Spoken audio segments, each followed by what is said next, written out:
Eukaryotic cells reproduce through a deeply conserved signaling cascade. The fundamental progression from G1 to S to G2 and finally to mitosis operates on a strict biological logic shared across nearly all complex life. Because the core engines driving this cycle, specific cyclins and cyclin-dependent kinases, have been conserved for billions of years, biologists typically rely on deep evolutionary conservation as a proxy for identifying cell cycle functions. If a protein is crucial for cell division, the operating assumption is that it must be ancient. That logic relies on an assumption about molecular network topology. It assumes that because the overarching framework of the cell cycle is ancient, every functional part operating within that framework must also be ancient. A systematic analysis mapping the human cell cycle against evolutionary age reveals a different reality. Using strict conservation as a filter creates a substantial blind spot.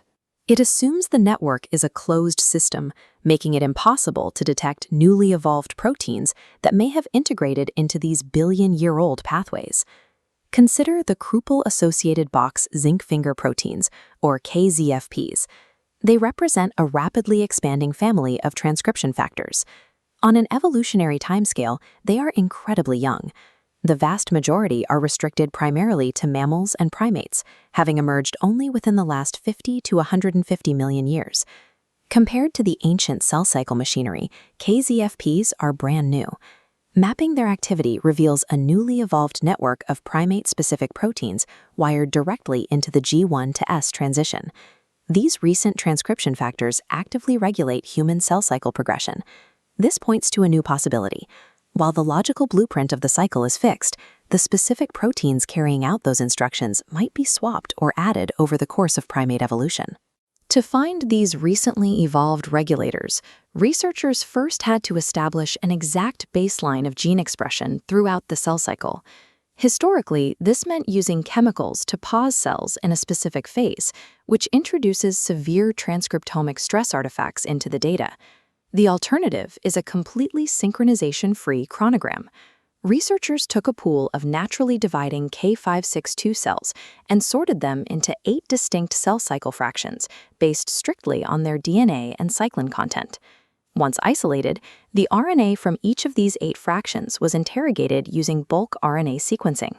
This generated a map of over 13,000 expressed genes, plotting their natural expression patterns as overlapping sine waves.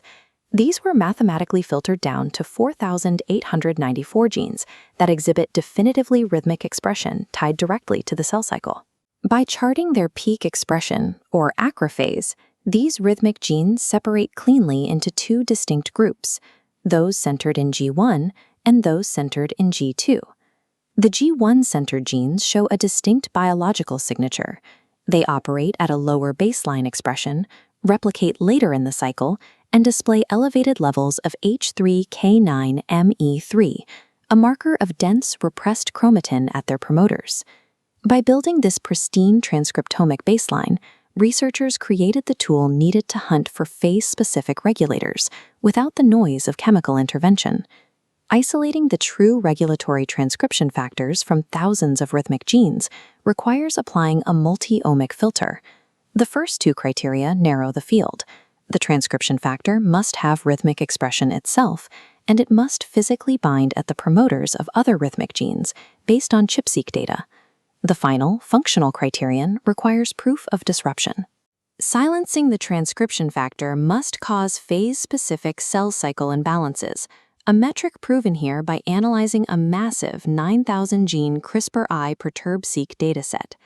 Looking at the intersection of all 3 filters reveals a short list of 8 young KZFPs, isolating a specific protein, ZNF519.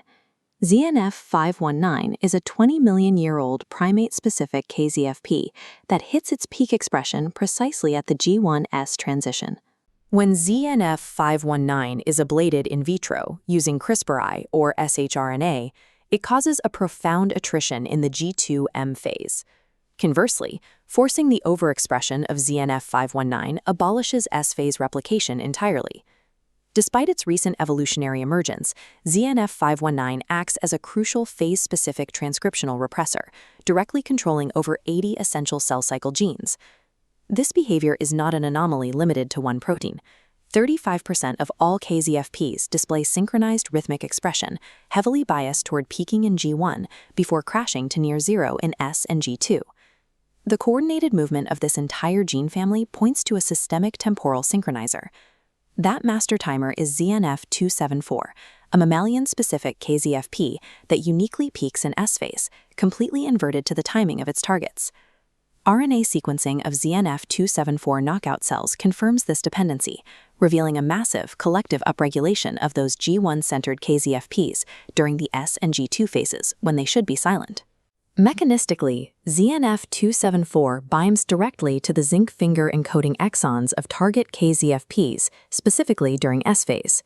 This binding event instigates H3K9Me3 heterochromatin formation, heavily repressing the locus until ZNF274 levels naturally fade as the cell moves from mitosis back into G1.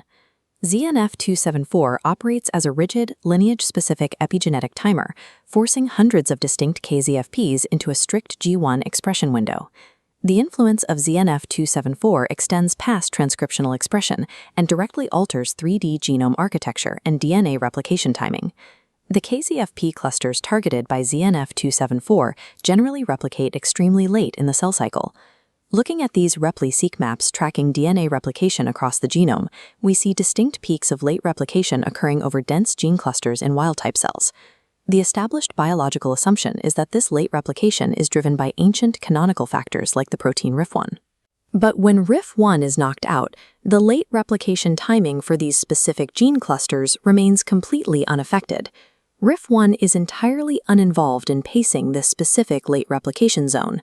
However, when ZNF274 is knocked out, those late peaks instantly crash, shifting dramatically into early replication timing. The H3K9Me3 state instated by ZNF274 dictates the precise replication timing for these specific gene-dense regions of the genome. ZNF274 exerts a powerful, lineage-specific layer of replication timing that is completely insulated from ancient RIF1 pathways. Why did the mammalian genome need to invent a mechanism to force KZFPs into late replication? KZFPs evolved rapidly to identify and suppress transposable elements, viral sequences attempting to spread through the genome. Because KZFPs are tandem-arrayed and structurally similar to one another, they are highly recombogenic. Replicating them risks severe genomic instability and structural errors. Forcing these clusters into late replication favors the recruitment of a risk-aware, specialized DNA replication machinery equipped to handle fragile sites. The ZNF274 system functions as a quarantine, ensuring these unstable, tandem-arrayed clusters are processed by specialized machinery during the final window of the cell cycle. The adaptive quarantine established by ZNF274 provided the exact regulatory stability required for recent transcription factors to begin rewiring ancient pathways. While the core signaling logic of the cell cycle is deeply conserved, the molecular players executing that logic are not locked in deep time. KZFPs like ZNF519 adaptively inserted themselves into the core cell cycle network, binding to and regulating the very genes that drive cell division. Evolution iterates on fundamental processes, optimizing them for specific lineages, even when the core logic remains unchanged. We are looking at a functional hybrid, a billion-year-old core engine operating under the control of modern, lineage-specific regulatory systems.